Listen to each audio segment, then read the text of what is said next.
So guys, दैसायाव मोखां सुनो थांगासिनो आङो नोंथांमोना नायलांबाय थाबानो जाबाय नै औवा बारि मोनदों एसे गोजानाव थांनानै सुनो नागिरदों जिहेतु न'निफ्राय so guys नायलांबाय थाबानो जाबाय so guys गासैनिबो गोसो गोरबोनिफ्राय खुलुमनाय जासिहरबाय so guys आं दिनै so happy मानो होनना बुङोब्ला दिनै आंनि आरो नोंथांमोननि सापर्टजों जोंहा दिनै फंबाय नबजित नार्जारिया टप 9 सफैनो हाबाय बेनिखायनो आं आरो खनसेबाव नोंथांमोनखौ खावलायो जे जोंहा फंबाय नबजित नार्जारिखौ अरायसम बेबायदिनो सापर्ट होलायनानै जाहाथे आरो बेखौ सिगांसिम लांनो हायो so guys माखासे जोंनि दिनै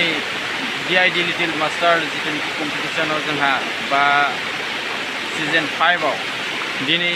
जोंहा आसामनिफ्राय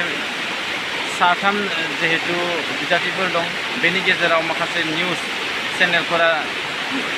बेलेगफोरखौ होदों नाथाय जोंनि आगोमा फंबाय नबजित नार्जारिखौ जों होनायखौ नुनो मोनाखै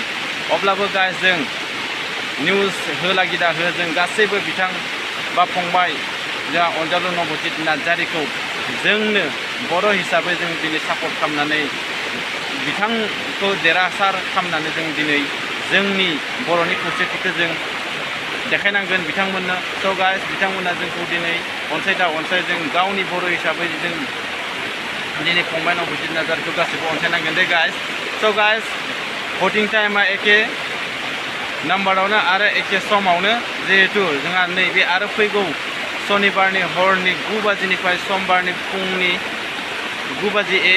AM सिम थागोन so guys बेनिखायनो फिन गासैखौबो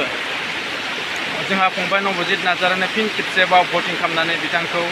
टप 9 निफ्राय आरो जाहाथे टप 8 आव सफैनो हानाय बायदि जों गासैबो बिथांनो भट होनानै जोंहा फंबाय नबजित नार्जारिखौ देरहासार होनांगोन so guys जिहेतु बिथांनि भटिं नाम्बारा एखे नम्बरावनो जों मिस कल खालामनांगोन जिहेतु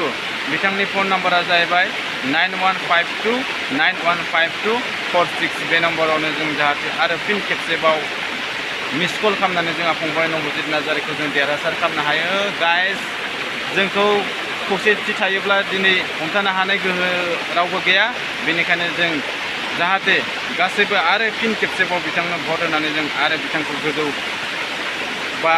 आवगायनायसिम जों आरो लांबावनो नांगोन गाइस so guys आं दायो दंफैयो जोंनि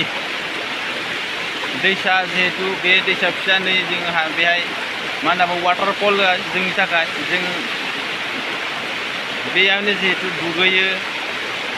जि सुयो गेलेयोमोन आरो so guys बेसेबा गोबावनि उनाव दिनैसो फैदों so guys बे उनाव जिहेतु दालाङानो जाहैबाय जोंनि रेल लाइन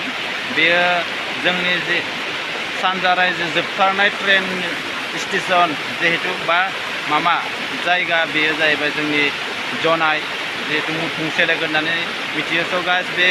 जनाय टु कामाख्या जिहेतु गुवाहाटी कामाख्या आरो गुवाहाटी कामाख्यानिफ्राय जिहेतु जनाय मुफुं सेलेक जिहेतु सानजा रायजो जोबथारनाय रेल लाइनसिम लाइना बेनो गाइस so guys गासैनिसिमबो जोंहा फंबाय नबजित नार्जारिखौ भटिं खालामनानै देरहासार होनायनि थाखाय आंनि गोसो गोरबोनिफ्राय थेंक इउ गासैनिसिमबो so guys मोखां सुनो फैनायजों लोगोसे नोंथांमोननो जोंनि दैसा सेरनि जितुनिखि खाथि खालानि लकेसनफोरखौ एसे देखायनो होननानै सानबाय so guys नै गरम बोथोर सफैनाय लोगो लोगो हाला जोब्बाय दारिखौबो एसे सैलाबाय आरो माबायदि नुदो आंथ' खावब्लाब्ला स्टिलसो नुदों so guys जियानो नुदोआ माथो खालामबावनो मोखाङा बेनो महराबो बेनो बडियाबो बेनो so guys नोंथांमोननो एसे आंनि जितुनिखि जायगाफोरखौ देखायना होनो होननानै सानबाय आं so guys नोंथांमोना नायलांबाय थादो नै बे जाहैबाय जोंनि जिहेतु रेल लाइननि आं दा जिहेतु दालां सिङाव दं so guys नै नायबानो जाबाय so जों बेहायनो जिहेतु उन्दै समाव दै देरोब्ला बुलायलायनाय गेलेलायनाय दुगैफैयोमोन so guys नै बै उनखिजा नुहुरनायानो जाहैबाय जोंनि हाजो बारा गोजान नङा गाइस थाङोबा खोब लागोन 10-15 मिनिट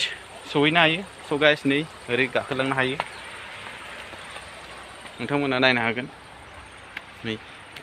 लौका एसे जोंनि गामि एरियाथ' टाउन सहरथ' गैखाया बेफोरखौनो नायनानै एसे फ्रेश मुड खालामनानै थायो आरो बोथोरा जोबोद गरम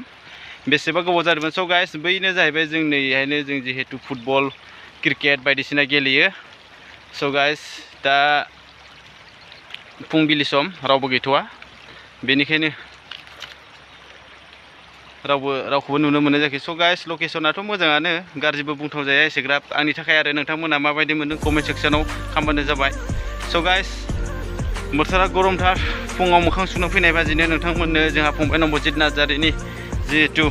मोजां खौरांखौ होनायजों लोगोसे फिन खेबसेबाव बिथांखौ अननानै जों गासैबो सापर्ट होलायनानै जाहाथे फिन बिथांखौ आवगायलांबावनो आं जोबनायाव बेखौनो बुंबावनानै दिनैनि भिडिअखौ आं बेखिनियावनो दोनथ'नाय जाबाय। स' गाइस नोंथांमोना भिडिअखौ नायनानै माबायदि मोन्दों, जुदि मोजां मोन्दोंब्ला लाइक कमेन्ट शेयार खालामबानो जाबाय। आरो जुदि चेनेलाव जायफोरा गोदान फैदों नोंथांमोना जुदि चेनेलखौ बा आंनि भिडिअखौ मोजां मोनोबा बा आंखौ मोजां मोनोबा प्लिज अननानै साबस्क्राइब खालामबानो जाबाय। Thank you for वाचिं।